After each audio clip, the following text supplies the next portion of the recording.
जय हिंद साथियों, एक नए दिन के एक नए वीडियो में आप सभी का स्वागत है। जैसा कि आप सभी को मालूम है कि उत्तर प्रदेश पुलिस री एग्ज़ाम का डेट अनाउंस हो चुका है और अब आपके पास बिल्कुल भी समय नहीं है। मात्र 20 दिन का समय आपके पास बचा हुआ है।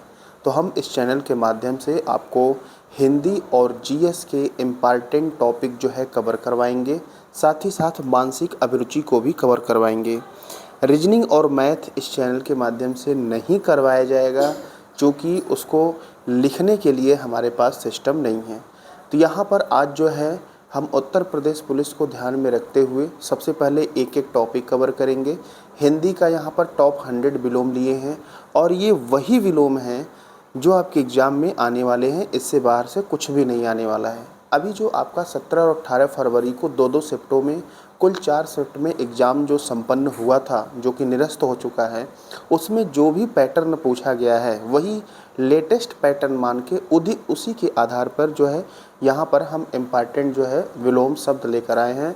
और ये मान के चलिए 100% तो कहीं नहीं होता है, लेकिन 99% संभावना है कि आपके विलोम शब्द यहीं से आएंगे। आपको डेली वीडियो 2 से 3 जरूर मिलेंगे। अब यहाँ पर सबसे पहले है जो 4 शिफ्ट में विलोम पूछे गए थे उसको मैंने कवर किया है, साथ ही साथ जो टॉप मोस्ट इम्पॉर्टेंट हो सकते हैं उसको हमने कवर किया है। अब जो इसमें हम पढ़ाएंगे उसकी बात करेंगे। इसका यदि पीडीएफ चाहिए तो आपको यहाँ जाना पड़ेगा। ये हमारा ऑफिशियल टेलीग्राम चैनल है, देख लीजिए ANNAND_RAI। और यहाँ पर पुलिस से संबंधित इम्पॉर्टेंट बहुत सारे पीडीएफ ऑलरेडी शेयर भी कर रहे हैं। अभी कुछ देर पहले आप यहाँ पर देख सकते हैं कि इसमें जो है ये वर्णमाला, हिंदी वर्णमाला का जो घटना चक्र का आज ही बुक लॉन्च हुई है, इसका जो है यहाँ पर पीडीएफ डाला गया है और नीचे लिखा भी गया है कि आप सभी लोग इसको 2 से 3 बार ज़रूर पढ़ लें और आपको एग्ज़ाम में इससे 7 से 8 प्रश्न ज़रूर मिल जाएंगे। जो भी इम्पॉर्टेंट फैक्ट्स होंगे आपको शेयर किए जाएंगे, तो आप वीडियो को पूरा ध्यान से ज़रूर देखें। इससे बाहर आपके विलोम नहीं आने चाहिए। तो आइए बिना देर किए हुए शुरुआत करते हैं। और सबसे पहले अगर हम यहाँ पर बात करें तो इसमें सबसे पहले जो आपका 17 और 18 फरवरी को पूछा गया है, हम उन प्रश्नों की बात करेंगे। ठीक है, विलोम शब्द जो कि एग्जाम में आपके आए थे। सबसे पहले 18 फरवरी का फर्स्ट शिफ्ट में जो विलोम पूछा गया था, अभिज्ञ का विलोम पूछा गया है। अभिज्ञ का विलोम होता है अनभिज्ञ। अभिज्ञ का मतलब विद्वान होता है, जानकार, और अनभिज्ञ का मतलब होता है, ठीक है, मूर्ख होता है। ठीक है, अब यहाँ पर सबसे महत्वपूर्ण चीज़ होता है, जब बच्चा विलोम पढ़ता है तो वो सिर्फ रटने की चेष्टा करता है, सिर्फ रटने की कोशिश करता है। वो एक बार 2 बार रटता है, लेकिन फिर 4 दिनों के बाद उसको ये विलोम शब्द भूल जाते हैं। तो यहाँ पर हम सभी शब्दों के अर्थ आपको समझाएंगे, तो आप रट कर याद करने की कोशिश ना करें। आपको 2 से 3 बार पढ़ना है, लेकिन आप इसके अर्थ को ज़रूर जानें। यदि आप इसका अर्थ जान गए तो फिर आपको कहीं कोई दिक्कत नहीं होने वाली है। तो अभिज्ञ का विलोम होता है अनभिज्ञ। क्लियर है। अगला दिया गया है, अब उसी का जो ऑप्शन है उसी को लेकर हम कवर कर रहे हैं। जो फर्स्ट शिफ्ट में पूछा गया है सर्वज्ञ। सर्वज्ञ का मतलब होता है सब कुछ जानने वाला, तो इसका विलोम हो जाएगा अल्पज्ञ। अल्पज्ञ का मतलब जो थोड़ा जानता है। कुटिल, कुटिल का सरल होगा, कुटिल मीन्स कठिन होता है। विज्ञ का विलोम अज्ञ होता है। विज्ञ मीन्स होता है विद्वान और अज्ञ का मतलब होता है मूर्ख। तो यहाँ पर इस तरह से ये विलोम हो गए। तो आप इसको सिर्फ 2 से 3 बार सुन लें, इससे बाहर से कुछ नहीं आने वाला है। ये 18 फरवरी के सेकंड शिफ्ट में पूछा गया विलोम है। मूक का विलोम पूछा गया है। मूक का मतलब वाचाल, वाचाल मतलब जो बहुत ज़्यादा बोलता हो, मूक मतलब जो शांत रहता हो। यहाँ पर हास का रुदन दिया है। हास मतलब हंसी होता है और रुदन का मतलब होता है रोना। सांप का विलोम वरदान होता है। श्राप दिया जाता था पहले के ज़माने में, तो सांप का वरदान देना। गौण, गौण का मुख्य होता है। ठीक है, गौण का मतलब जो मुख्य ना हो। ठीक है, तो गौण का विलोम मुख्य होगा। अगला यहाँ पर 17 फरवरी के फर्स्ट शिफ्ट में पूछा गया है परोक्ष का विलोम। अब देखिए, परोक्ष का विलोम जो होता है वो प्रत्यक्ष और अपरोक्ष दोनों होता है। ठीक है, परोक्ष का जो है अपरोक्ष भी कर सकते हैं और परोक्ष का जो है प्रत्यक्ष भी कर सकते हैं। प्रत्यक्ष मतलब जो सामने हो, लेकिन अगर इन दोनों ऑप्शन में दिए गए हों तो उस कंडीशन में प्राथमिकता हम प्रत्यक्ष पे लगाएंगे। स्थूल का सूक्ष्म होता है। सूक्ष्म मतलब छोटा, स्थूल का मतलब विशाल होता है। द्रष्टव्य मतलब जो आपको दिखाई दे रहा हो, और अदृष्टव्य का मतलब जो दिखाई न दे रहा हो। और फिर से ये 17 फरवरी के सेकंड शिफ्ट में पूछा गया है आकर्षण का। तो आकर्षण का मतलब जो आपको अपनी तरफ खींचे। और इसका विकर्षण हो जाएगा जिससे आप दूर हों। तो ये चारों सेप्ट में विलोम पूछे गए थे। अब इसी के आधार पर जो है हम काफ़ी किताबों से जो है वेरी मोस्ट इम्पॉर्टेंट यहाँ पर हम जो है लिखे हैं, तो आप ध्यान से इसको एक दो बार पढ़ते चलें। इसकी PDF आपको हमारे टेलीग्राम पे मिल जाएगी। देखिए, परुष, परुष का कोमल होता है विलोम, परुष का मतलब कठोर होता है। अब दो शब्द होते हैं इम्पॉर्टेंट, यहाँ पर जहाँ सबसे ज़्यादा बच्चों को कन्फ्यूजन होता है उसको कवर करेंगे। एक शब्द पौरुष होता है, एक परुष होता है। पौरुष का जो होता है अपौरुष होता है, ठीक है, ध्यान दीजिएगा। पौरुष का अपौरुष, जबकि परुष का जो है कोमल होता है, ठीक है।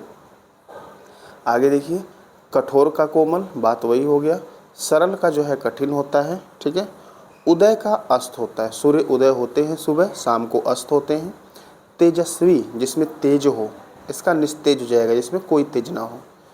इसके बाद अनत का जो है नत होता है। नत का मतलब नम्र होता है, विनम्र होता है, और अनत का मतलब होता है जो विनम्र ना हो, उदंड हो। नेक्स्ट, गुप्त, गुप्त मतलब छुपा हुआ, इसका विलोम प्रकट होगा। इति का जो है अथ होता है, ठीक है। उल्लास का जो है विषाद होता है, उल्लास मतलब खुशी, विषाद का मतलब दुख होता है।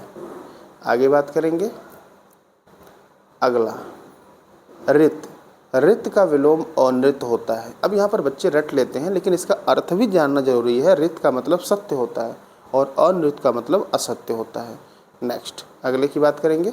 तिरस्कार, तिरस्कार का जो है यहाँ पर सम्मान। तिरस्कार का मतलब किसी का अनादर करना, सम्मान का मतलब उसको सम्मान देना, पुरस्कार नहीं होगा।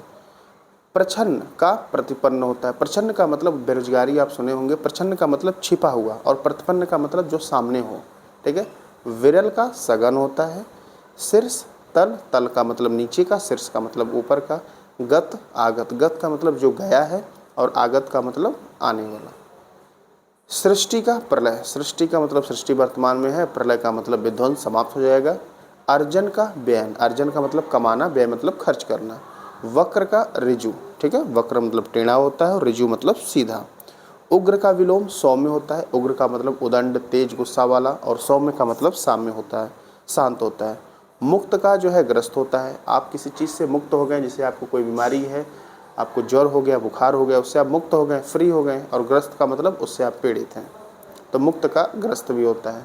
मौन का मुखर होता है। मौन मतलब जो मौन रहता है, मुखर का मतलब जो बोलने में एक्सपर्ट हो। चलिए आगे बात करते हैं अगले विलोम की। अगले विलोम की यहाँ पर बात करेंगे तो देख लीजिए। कृश का पुष्ट होता है। कृश का मतलब होता है कमज़ोर, कृश का मतलब कमज़ोर, और पुष्ट का मतलब होता है मजबूत, इसीलिए कृश का विलोम पुष्ट होता है। जैसे गांव में लोग कहते हैं हृष्ट पुष्ट कहते हैं, ठीक है। उपत्यका, अब यहाँ पर उपत्यका ये बड़ा ही इम्पॉर्टेंट, ये विलोम के साथ साथ ये अनेक शब्दों के एक शब्द में भी पूछा जाता है। उपत्यका का विलोम जो होता है वो अधित्यका होता है।